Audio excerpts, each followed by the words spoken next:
Chapter 33, Tanaka and Somerset. Did you hear that? Asked Kaori. She had her hands up, palms out, as if to say, Everyone stop where you are. Jen's eyes widened and her face paled. She took a step closer to her big sister, then another. I heard it. What? What happened? Said Just Renee, looking from one girl to the other. It sounded like... Jen's eyes searched the woods, but she didn't move a muscle. Someone calling for help, Kaori said. Just Renee's eyebrows shot up. You mean you heard someone screaming? Are you sure? Yes, the sisters replied, in unison. Kaori pointed westward. It came from over there, she said. Without saying another word, the three of them walked in that direction. A dozen images flipped through Kaori's mind. She imagined Virgil curled up at the foot of a weeping willow, holding a broken leg. Virgil perched on the highest branch of the tallest tree, trapped like a cat. Although she knew better, he would never climb a tree that high, if at all. Virgil lying next to a rock with a bump on his head. She thought only of Virgil. She never imagined that after walking for 2 minutes they would come across something else altogether. A strange boy she didn't recognize, sitting on the ground with his back against a pine tree and a white t-shirt wrapped around his beefy arm. When he saw them, his face changed from frightened and whiny to frightened and irritated. His eyes went from Kaori to Jen and then to Just Renee. When he saw her, he turned stoic and no longer seemed like the person who'd cried out. What are you doing here? He demanded. Clearly they knew each other. At least that's what Kaori's second sight told her at that moment. Did you scream for help? Renee asked, sounding bored. The boy huffed and turned away. He brought his arms closer to his chest. The three girls knew immediately that he had, even though he snorted out an unconvincing no.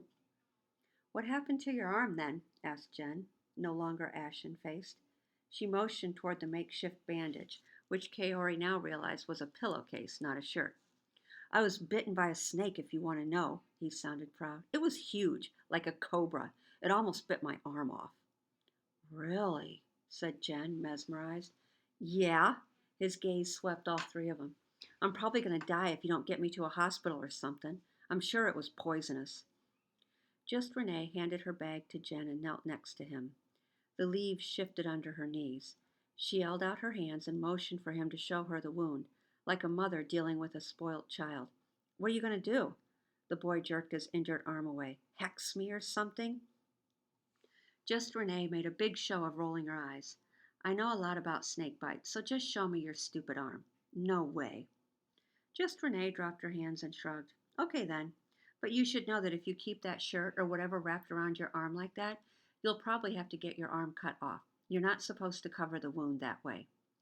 The boy snorted again. You're crazy. You're always supposed to wrap up an injury. Everyone knows that. When you wrap up a snake bite, it makes the skin warm and it traps the moisture. Moisture causes bacteria to grow, then your arm gets infected. Then it spreads and... She made a chopping motion against her own arm. That's why you're not supposed to wrap it up. Plus, I don't think it was poisonous anyhow. How do you know? Jen asked. She seemed disappointed, like it was much more interesting to meet someone near death from a bite rather than a stupid boy infecting his own arm. Kaori observed everything with interest. Just Renee knew a lot about nature and animals. Maybe they should go into business together. Kaori could tell the fortunes and provide spiritual guidance, and Just Renee could help her with spells or something. If Kaori needed a specific type of stone, Renee would know exactly where to find it. They could come up with a good name for their business. But not Kaori and Renee. That sounded lame. Something good, grown up and businesslike. Their last names, Tanaka and... Kaori tapped Renee on the shoulder as the boy reluctantly lifted up his wrapped arm. Just Renee turned around to face her. What's your last name? Kaori asked. Just curious. Just Renee paused and then said, Somerset. Tanaka and Somerset. That sounded perfect, like a real business. She could see the sign now, bright and blazing.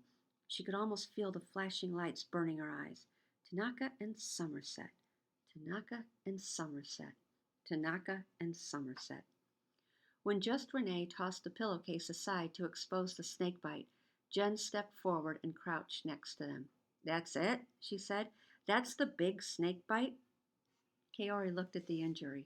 She'd expected to see something much more heinous, too, like an enormous bump oozing pus and mucus, but the boy's arm was red and that was it. They couldn't even see the fang marks. That's hardly anything, said Jen. Of course not, the boy snapped. When it bit me, I snatched it so hard with my other hand that it didn't have time to do any more damage. I pried its fangs out of my arm, then I wrung its neck and tossed the body down that old well. Just Renee glanced up at Kaori, like, yeah, right. How do you know it's not poisonous? Jen asked Just Renee. But Renee was looking at the boy's arm, not at Jen, so she didn't hear. Hey, the boy said, moving his arm to get Renee's attention. She raised her eyes. Kaori suspected lasers would shoot out of them if they could. The stupid kid asked you something. Jen yanked her jump rope off her shoulder like a whip. Only it didn't look very threatening since it was hot pink and she'd put happy face stickers on the handles. What did you call me? The boy ignored her and repeated Jen's question to Renee. He held his arm against his chest like it was a precious jewel. Because this is barely a bite. You may as well have been stung by a wasp. Just Renee counted off on her fingers. Your throat isn't closing up, you don't have a fever, you're not having a seizure, and you're sitting here talking to us like the usual dodo that you are. You probably got bitten by a water snake or garter snake, maybe a northern racer or something. Whatever, Defo. He scrambled up off the ground. How'd you manage to get bitten by a snake anyway? Kaori said, trying to make her tone as condescending as possible.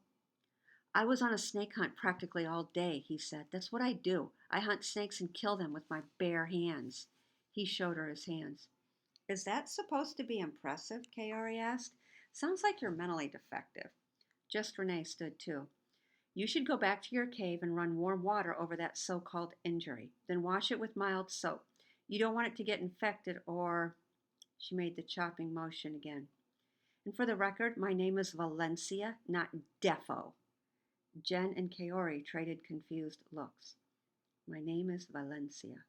I thought your name was Renee, said Jen, speaking for both of them. But Valencia had turned and was glaring at the snakebite victim as he walked away, so she didn't hear.